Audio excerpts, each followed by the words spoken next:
Hello, I'm MicroTransactions and welcome back to the video. Today I want to talk about Minecraft, and specifically I want to talk about how much money Minecraft is actually making on the Bedrock/Pocket Edition, because if you don't already know, you should. In 2017 they actually added a store, a marketplace, to the Bedrock/Pocket Edition so that you can purchase maps from other marketplace creators, and this is something which I feel like there's a lot of negative side effects of how, like that Bedrock version then became more pushed and put on more platforms, and the content, there's some arguably, questionable ways it's been handled, and usually I'm talking about that in a negative way, but today I wanted to talk about kind of the positives of how much it's making, as well as share the exact figures that we do know about how much Microsoft is making from the Minecraft marketplace. So hopefully you do enjoy this video. You can like it if you do like it, because it helps out the channel, and let's say you do like these sorts of videos and do like learning exactly how much the game makes. And also, again, like I said, this is kind of like a flip from what I normally do, because I usually feel like it's kind of a push on like trying to make more in this way, more in that way, but I feel like the Minecraft marketplace is actually a pretty good thing when you consider it in this way, because the Minecraft marketplace made $1 million, so the only numbers we've ever had publicly from Microsoft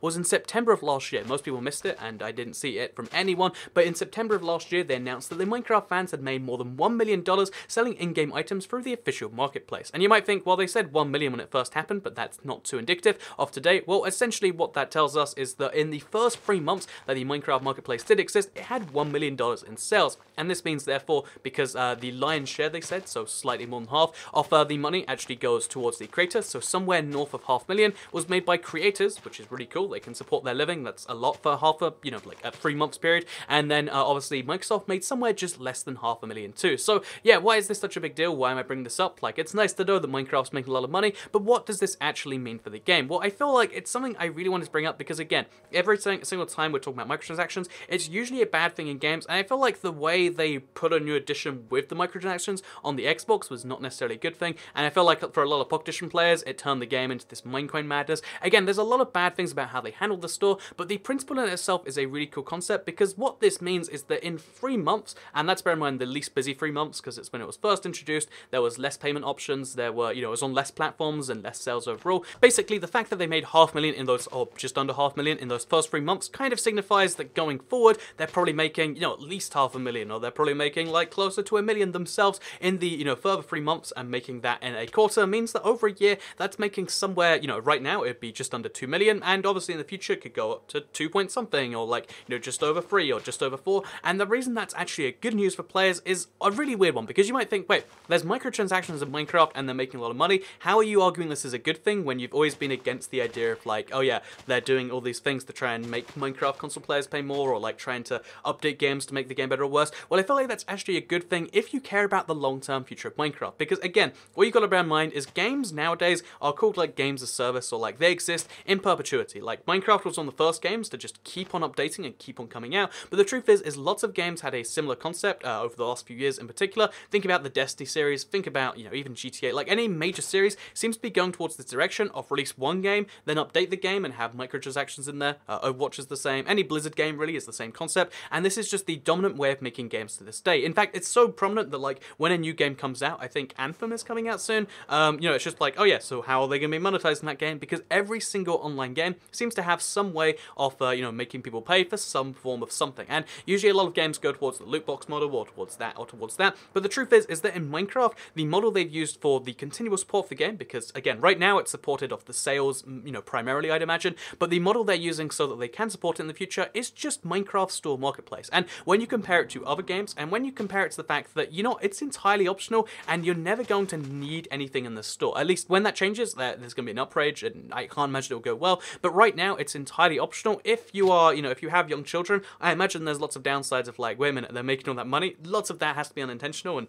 better watch my card or whatever. And again, if you have children, make sure you lock down your details. But if you are someone who makes your own financial decisions because you understand the consequences of that, then it's like, oh yeah, if I want something, I can pay for it. I've never felt compelled to buy something that I really didn't want to, that I felt should have been free, because it's always just content made by someone else that wants to sell it to me. And I feel like, again, there's implications on what that means, and the way it's been handled has bad implications, but the really interesting thing here is this is kind of a positive thing for the future of Minecraft, because it means that, again, if they have that revenue, so $4 million in a year is like the optimistic estimate. The estimate right now is like somewhere less than 2 million, but over 1 million, over 1.5 million every single year they're going to be making, if it stays the same. Bear in mind, there's always new content, so it's only probably ever going to go up. Basically, this means that Minecraft is always going to be supported from the game going in the future, because they always have this constant revenue source, which means means if you like Minecraft and you want to play it for another year, you want to play it for another 2 years, 5 years or something like that, as long as this, as long as the sales pour in, it means the game can be supported by the community, even as the game grows older and,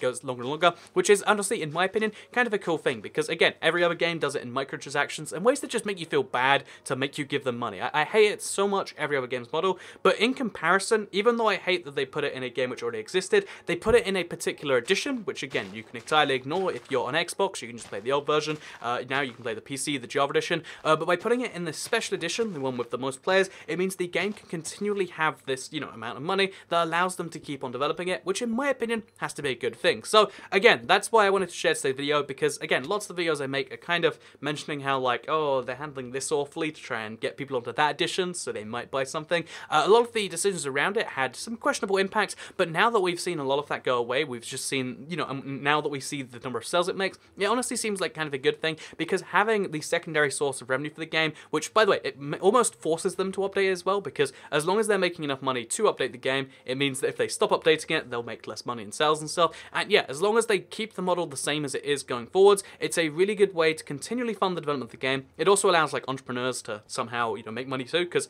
bear in mind, if Microsoft's making 2 million, or again, realistically in the future, it'll be more like $1 million a quarter just, for each of them. But, even, and it could go way, way higher than that, let's say. But that means that, some people are making, like hundreds of thousands of dollars each for making these maps, which is cool that, like, some people are therefore going to get rich with Minecraft development, and that's something that just has to be kind of a cool thing, right? So yeah, with that said, I just want to next video, just as like a nice little point here, I am going to talk about how much it costs to buy every piece of content in the Minecraft store, because again, there's like a couple of questionable things here and there, but I feel like the fact that it's making money, you might think this seems like bad news, but it's actually kind of good news, and I hope we see something like an announcement like of where this goes in the future, because again, if you're not buying stuff, then it means that other people who want to buy stuff are essentially paying for the games continuously being developed, which is something you probably do want. So I hope you all enjoyed this video. Like if you liked it, share if you really liked it, and subscribe if you're new around here. I make videos like this one every single day on my channel, and if you subscribe, you'll see them daily on your homepage. Thank you very much for watching, and I'll see you all next time. Bye!